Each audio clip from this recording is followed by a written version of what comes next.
Bonjour à tous, voilà vidéo de fin de ce cycle. Bon,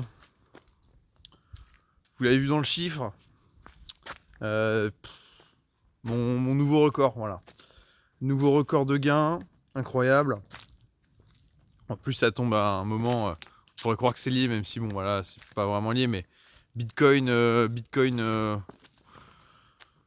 est au plus haut quasiment, hein. Il a touché 122 000 au moment où je fais cette vidéo, je sais pas, je sais plus s'il est à 118, 119 ou 120, mais bon voilà, on est quand même sur un moment d'euphorie Bitcoin, et là on est sur le minage, donc nous on en, on en profite évidemment de cette montée de Bitcoin, on est lié à ça, même si il y a la difficulté du minage qui a été un petit peu rehaussée dernièrement, etc.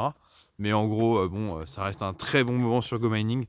Il se peut que si vous aussi vous êtes dans Miners Wars, il se peut que votre rendement du coup s'apprécie pas tant que ça, hein. Il y a de la variabilité. On n'est pas sur Miners Wars, on est un petit peu, si on est sur un mauvais cycle, bon, bah, on n'a pas l'impression de profiter, mais globalement, voilà, on devrait tous avoir des rendements qui sont assez bons. Donc là, le mien, il est assez aberrant. Donc 530 $. J'avais eu un dernier, je sais plus si c'était 504 $, mon dernier plus haut, c'était il y a quelques semaines. Et j'avais trouvé ça déjà incroyable. Et donc là, de refaire ça juste quelques semaines après, sachant que j'ai pas eu de cycle bas où j'ai sous-performé le solo depuis et que je n'ai aucun revenu particulier de chef de clan ou quoi, d'aucunement. Vous voyez, donc là, je suis vraiment euh, dans une très bonne disposition. Donc qu'est-ce qui s'est passé? Je suis dans Odyssey. League Odyssey, on y est depuis, bah voilà, c'était notre premier cycle, là, on était avant en Eclipse. Et donc là, qu'est-ce qui se passe? J'ai touché un bloc x2 et un bloc x1, ce qui me fait un total de 3 blocs. Ça vaut un total de 430 $, les 3 blocs cumulés. Et en Satoshi avec le clan a pas très bien performé, donc j'ai touché 100 $ du clan. Voilà, ce qui me fait 530 $. Donc 530 $ pour les calculs de ROI. En ROI hebdomadaire, ça représente 111%. Voilà, donc c'est le nouveau record, 111%. Et en ROI moyen réel, la tendance me monte à 54,6%. Voilà, donc là je suis au-dessus de 50%. C'est fantastique. Ça me fait penser, il y a pas longtemps, j'ai fait une vidéo là, c'était atteindre l'ultra instinct dans Miners Wars, je sais plus trop, un truc comme ça. Et en gros, le but de cette vidéo, c'est que je vous expliquais justement que j'avais un état d'esprit complètement long terme, passif, etc. J'ai d'ailleurs fait sur un cycle, j'avais fait là des petits tests de magie, on avait essayé des petites stratégies, puis au final, ça a duré qu'un seul cycle. Je suis repassé assez vite en no boost, voilà. Et donc là, un cycle en no boost dans Odyssey. Bah voilà, nouveau record personnel. Donc voilà, un coup de chance évidemment. Mais ce que je veux dire par là, c'est que, comme j'expliquais dans la vidéo, c'est que bah, je touche à rien. Et ma chance, vous voyez, elle cycle. Et je fais des nouveaux plus hauts, de plus en plus haut. Enfin, voilà, c'est quand même... moi, je trouve que c'est une très bonne phase. C'est c'est éprouvant hein, d'en arriver jusque-là. Le parcours de Miners Wars, je voudrais pas vendre du rêve à tous et croire simplement que tout d'un coup, vous allez être au-dessus de 50% de rendement instantanément. C'est pas du tout le cas. Moi, dans Miners Wars, j'ai attendu pendant plusieurs mois avant de commencer à bien cycler, etc. Il faut, voilà, j'ai réinvesti tout, j'ai essayé voilà, j'ai adopté une ferme syntropique.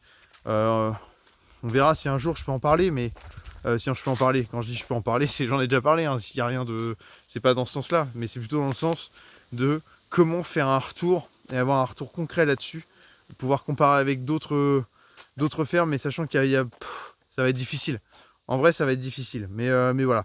Mais tout ça pour dire, voilà, il y a eu tout un tas de choses que j'ai mis en place petit à petit et qui doivent sûrement participer à tout ça. Mais je serais bien embêté de vous dire exactement l'impact que ça a et qu'est-ce qui est le plus important. Voilà, donc je vais juste résumer ça se passe très bien pour moi, je suis en no boost et je fais une ferme syntropique. Donc si vous voulez suivre un chemin similaire, bah, vous devriez avoir des résultats à long terme qui ressemblent aux miens. Mais en vrai, je sais pas quelle est la part de tout ça, quoi, hein. Voilà, sur mes machines, évidemment, je profite aussi du fait que les 28 watts en ce moment coûtent pas cher. pour avoir une progression rapide de ma ferme. Ce qui fait que, j'en avais parlé dans le segment stratégique là, mais grâce au gros gain que j'ai fait cette semaine, bah, j'ai pu compléter, ça y est, j'ai fini mon mineur 96 TH. Et au final, ça a été super vite à compléter. Moi, je m'attendais à le compléter plutôt au mois d'août. Mais en fait, j'ai tellement bien gagné que vous voyez, là, dès mi-juillet, c'est terminé. Donc moi, sur mon plan, j'ai un petit fichier Excel où j'avais estimé l'évolution de ma ferme. Puisque je réinvestis tout, hein. Le but c'est pour moi c'est de grossir pour avoir un revenu qui soit conséquent un jour. Mais ça je détaillerai ça dans une autre vidéo parce qu'il va falloir qu'on parle un petit peu de tout ça, de quelle taille de ferme il faut atteindre en fonction de notre objectif de rente et quelle stratégie parce que Go Mining ça reste quelque chose à long terme. Voilà, pour moi il faut qu'il y ait du réinvestissement.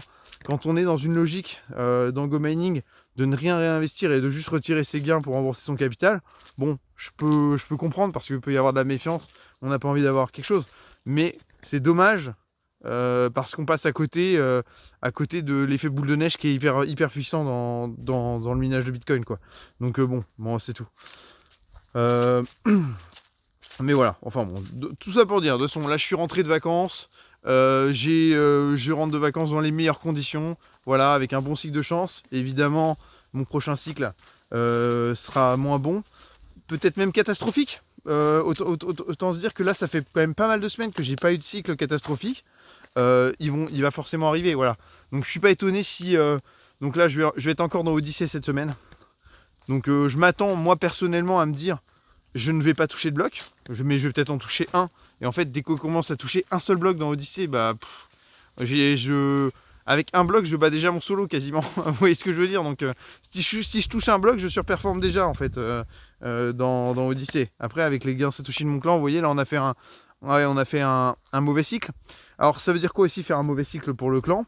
C'est quand vous avez votre taux de score qui est supérieur au taux de bloc. Donc, c'est-à-dire vous avez touché moins de blocs que ce que vous auriez dû. Et ça, c'est un truc que vous pouvez regarder, c'est quasiment récurrent à chaque fois. C'est que quand vous faites une semaine où vous êtes en dessous, la semaine d'après, généralement, vous êtes au-dessus. Donc là, moi, je m'attends à, de manière totalement logique, avoir mon clan qui va faire un bien meilleur cycle. Les gens vont toucher plus. Et moi, personnellement, vu que j'ai fait un cycle exceptionnel, je m'attends évidemment à toucher moins, voire rien du tout. Voilà. Donc, voilà un petit peu la dynamique que ça devrait être. Et ouais, et si je fais rien et que le clan fait quelque chose de moyen, là, que Bitcoin reste aussi haut, etc. Ouais, j'aurais peut-être je sais pas moi, peut-être un 120 $, semaine prochaine. Bon, c'est sûr qu'avec la hausse du Bitcoin aussi, la difficulté de minage et différentes choses, il faudrait que je recalcule là. J'ai pas recalculé avant cette vidéo mon solo, mais je le ferai prochainement de toute façon parce qu'il va y avoir pas mal de vidéos. Ouais, maintenant, comme je disais, je suis rentré de vacances. Je vais tourner quelques vidéos. J'ai aussi eu quelques questions en commentaire. Donc en vrai, je sortirai plusieurs vidéos cette semaine. Mais voilà.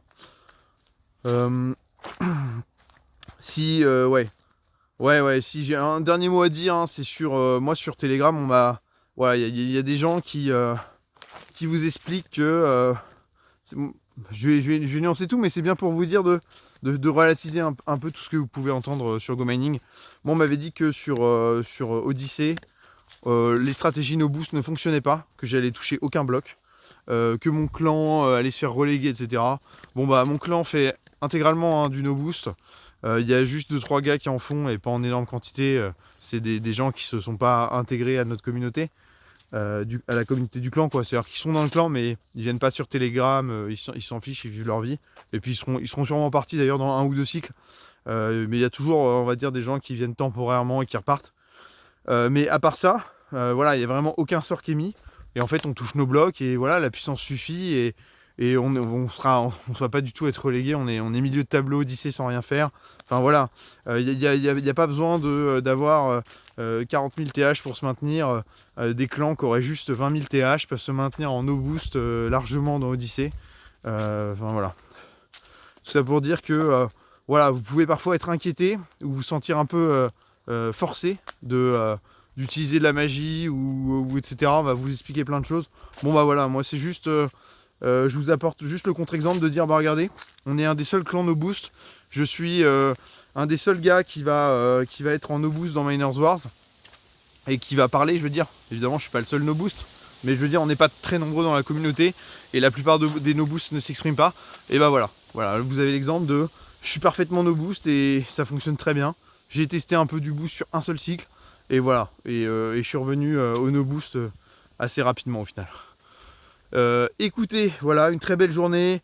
N'hésitez pas vous à dire où est-ce que vous en êtes, aussi à partager un peu votre expérience, surtout si vous êtes no boost. Voilà, je sais que mentalement ça peut être difficile. Moi j'ai eu du mal au début, enfin j'ai eu du mal mentalement. Bah, quand on sous-performe, ça fait jamais plaisir. On se demande si on fait le bon choix, etc.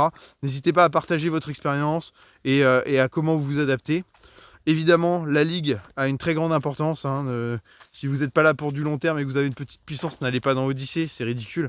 Vous allez juste mentalement vous briser parce que vous allez attendre je ne sais combien de semaines ou de mois avant de toucher un bloc. Donc voilà. Mais ça, on en reparlera prochainement. Allez, belle journée à tous. À bientôt.